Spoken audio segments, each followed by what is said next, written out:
Hello दोस्तों, स्वागत है आप सभी का हमारे यूट्यूब चैनल पर। और आज मैं आप लोगों को सॉल्व कराऊंगा बीए फाइनल ईयर का सोशोलॉजी का पेपर। और पेपर का नाम है फंक्शंस ऑफ सोशोलॉजिकल थॉट। ये 2020 का पेपर है। पेपर कोड है इसका A332। चलते हैं फिर पहले प्रश्न की ओर। पहला प्रश्न दिया है, साध्य मूल्य तथा साधन मूल्य की चर्चा किसने की है। तो इसमें ऑप्शन दिए हैं R.K. मुखर्जी, दूसरा योगेंद्र सिंह और तीसरा मैक्स वेबर। और ऑप्शन डी है दुर्खेम। तो इसका सही उत्तर होगा ऑप्शन ए, R.K. मुखर्जी। साध्य मूल्य और साधन मूल्य की चर्चा R.K. मुखर्जी ने की है। और R.K. मुखर्जी का पूरा नाम है राधा कमल मुखर्जी। राधा कमल मुखर्जी।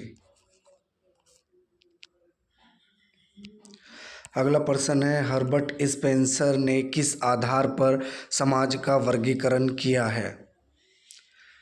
तो इसका सही उत्तर होगा सरलता से जटिलता।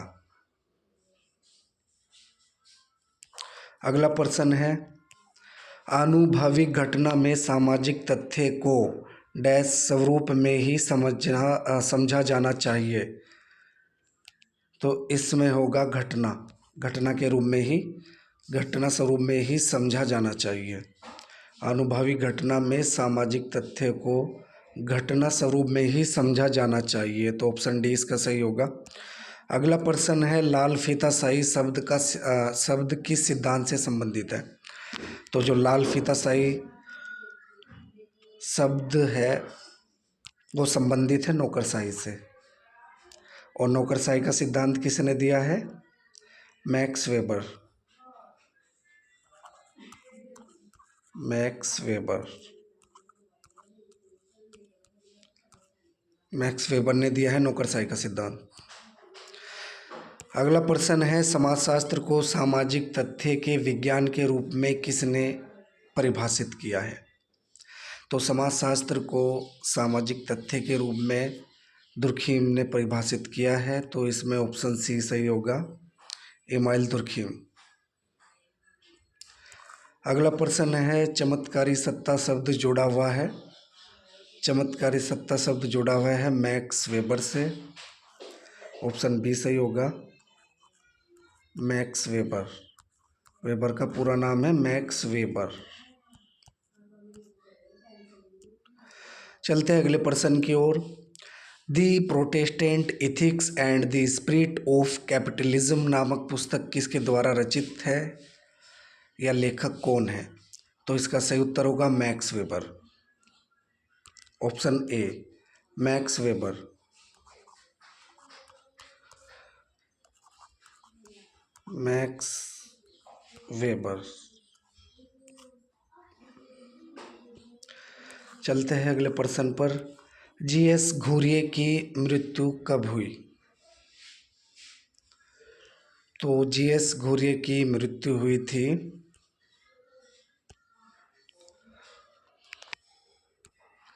1983। जीएस घुरिये की मृत्यु कब हुई, 1983 में। और जन्म हुआ जीएस घुरिये का 1893 ईस्वी में। 1893 ईस्वी में जीएस घुरिये का जन्म हुआ। अगला प्रश्न है, वर्ग संघर्ष का सिद्धांत संबंधित है। तो वर्ग संघर्ष का सिद्धांत कार्ल मार्क्स का है। मार्क्स का पूरा नाम है कार्ल मार्क्स।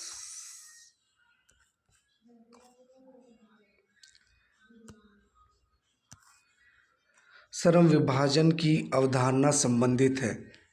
तो श्रम विभाजन की अवधारणा संबंधित है दुर्खीम से। दुर्खीम का पूरा नाम है एमाइल दुर्खीम।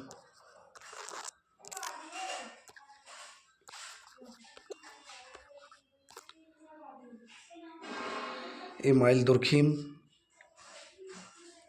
और इन्होंने अपना श्रम विभाजन का सिद्धांत दिया था अपनी पुस्तक में the division of labour in society. The division of labour in society.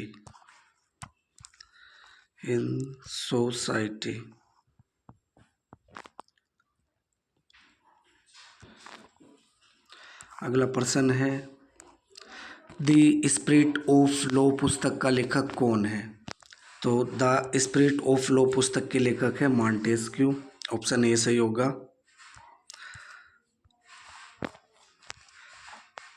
समाजशास्त्र सामाजिक संबंधों के बारे में है। सामाजिक संबंधों के जाल को हम समाज कहते हैं।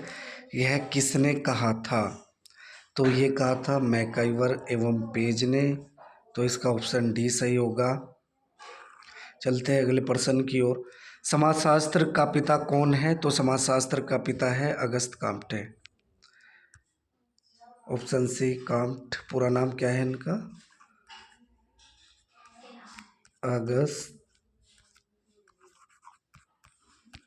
Auguste Comte.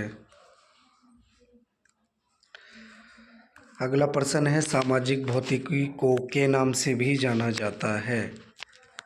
तो इसमें प्रश्न ऑप्शन दिया है राजनीतिक विज्ञान, भूगोल, इतिहास, समाजशास्त्र। तो इसका सही उत्तर होगा समाजशास्त्र, ऑप्शन डी। सामाजिक भौतिकी को समाजशास्त्र के नाम से भी जाना जाता है। निम्नलिखित में से कौन सामाजिक समझौते के सिद्धांत से जुड़ा है? तो ऑप्शन ए दिया है होब्स, लोक व रूसो, बी है घुरिये और सी मैक्स वेबर और ऑप्शन डी स्पेंसर। तो इसका सही उत्तर होगा ऑप्शन ए होब्स, लोक व रूसो। ये तीनों जो है सामाजिक समझौते के सिद्धांत के समर्थक हैं। लोगस शब्द किस भाषा से संबंधित है? तो लोगस शब्द ग्रीक भाषा से संबंधित है। और सोशियस शब्द किस भाषा से संबंधित है? लैटिन से। ज्ञानोदय को तर्क का युग भी कहा जाता है, सत्य है। ऑप्शन ए सही होगा। समाजशास्त्र में वैज्ञानिक पद्धति का प्रयोग किया जाता है, तो ये सत्य है। ऑप्शन ए सही होगा, सत्य। फ्रांस की क्रांति के प्रमुख कारण कौन से है?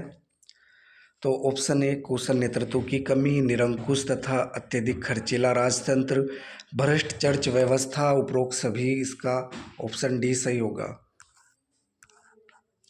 अगला प्रश्न है, औद्योगिक क्रांति के प्रमुख कारक कौन से हैं? आर्थिक, राजनीतिक, सामाजिक।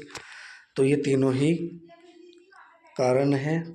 तो ऑप्शन डी सही होगा इसमें, उपरोक्त सभी। अगला प्रश्न है, विज्ञान के मुख्य तत्व कौन से हैं? तो अवलोकन, सामान्यीकरण, भविष्यवाणी, ये तीनों ही विज्ञान के मुख्य तत्व हैं। तो उपरोक्त सभी इसमें होगा आंसर, ऑप्शन डी उपरोक्त सभी। अगला प्रश्न है, विश्व के किस विश्वविद्यालय में सर्वप्रथम समाजशास्त्र को पढ़ाया गया था? तो सबसे पहले समाजशास्त्र को येल विश्वविद्यालय में पढ़ाया गया था। और इसमें ये भी पूछ लिया जाता है कि जिस विश्वविद्यालय में समाजशास्त्र को सर्वप्रथम पढ़ाया गया था, मतलब येल विश्वविद्यालय में, तो येल विश्वविद्यालय कहाँ पर है? तो ये अमेरिका में है। अमेरिका में है।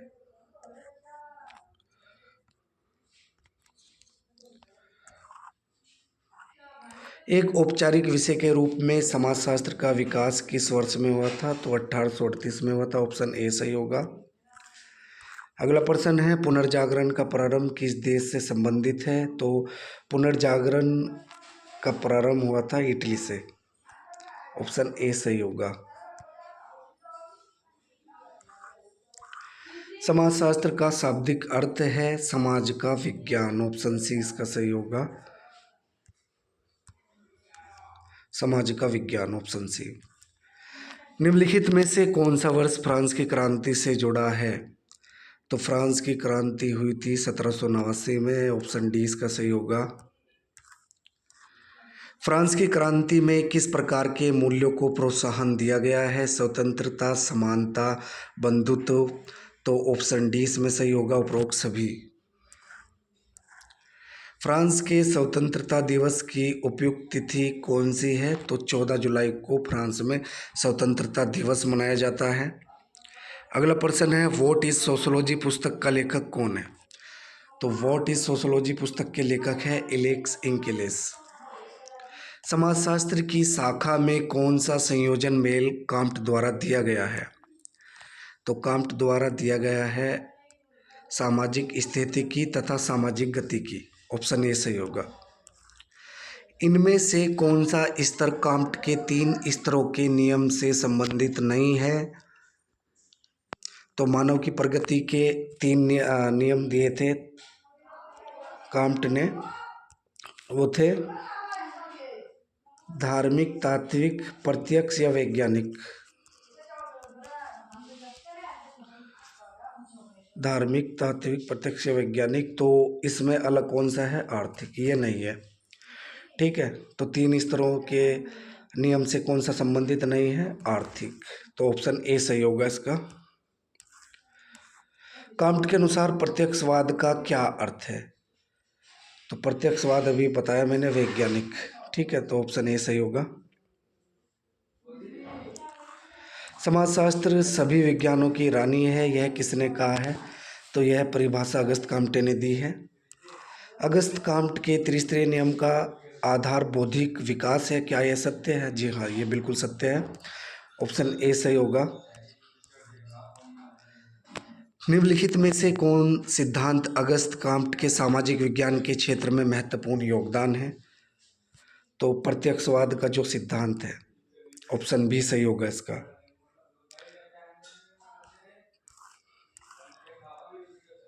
सामाजिक डार्विनवाद का प्रतिपादक कौन है? तो सामाजिक डार्विनवाद का प्रतिपादक है हर्बर्ट स्पेंसर।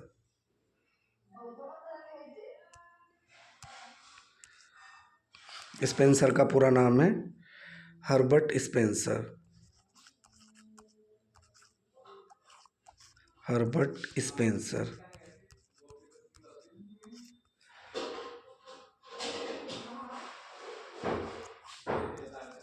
Herbert Spencer. किसने कहा था क्रांतियाँ बनाई नहीं जाती वह आती है? ये 2021 में भी पूछा गया था प्रश्न, बहुत इम्पोर्टेंट है, मोस्ट इम्पोर्टेंट क्वेश्चन है। तो ये कहा था वेंडल फिलिप्स ने कि क्रांतियाँ बनाई नहीं जाती वह आती है। निम्न में से कौन सा यूरोपीय देश औद्योगिक क्रांति से संबंधित है? औद्योगिक क्रांति जो कि इंग्लैंड में हुई थी। ऑप्शन सी सही होगा। स्पेंसर का जन्म किस देश में हुआ था? हर्बर्ट स्पेंसर का जन्म हुआ था इंग्लैंड में।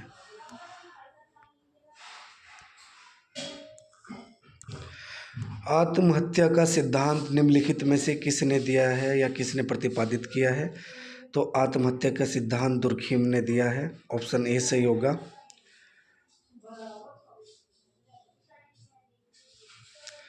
और आत्महत्या सिद्धांत के 4 प्रकार बताए थे दुर्खीम ने।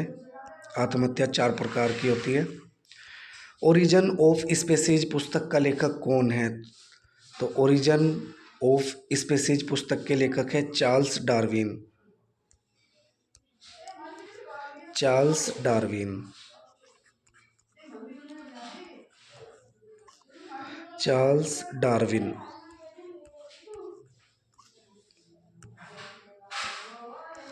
दुर्खीम के मतानुसार समानता पर आधारित सामाजिक एकता जानी जाती है, तो यांत्रिक एकता। ऑप्शन बी सही होगा। सामूहिक प्रतिनिधित्व की अवधारणा संबंधित है, तो सामूहिक प्रतिनिधित्व की अवधारणा से संबंधित है दुर्खीम। ये अवधारणा दुर्खीम से संबंधित है। ऑप्शन सी सही होगा। अगला प्रश्न है, दुर्खीम के अनुसार आत्महत्या के प्रकार है, तो इसमें दिया है अहमवादी आत्महत्या, प्रार्थवादी आत्महत्या, आदर्श विहीन आत्महत्या या आदर्शहीन आत्महत्या। तो ऑप्शन डी दिया है उपरोक्त सभी, तो इसका सही आंसर होगा उपरोक्त सभी, क्योंकि ये तीनों ही आत्महत्या के प्रकार दिए हैं। दुर्खीम के अनुसार प्रतिकारी कानून किस प्रकार के समाज से संबंधित है? तो प्रतिकारी कानून संबंधित है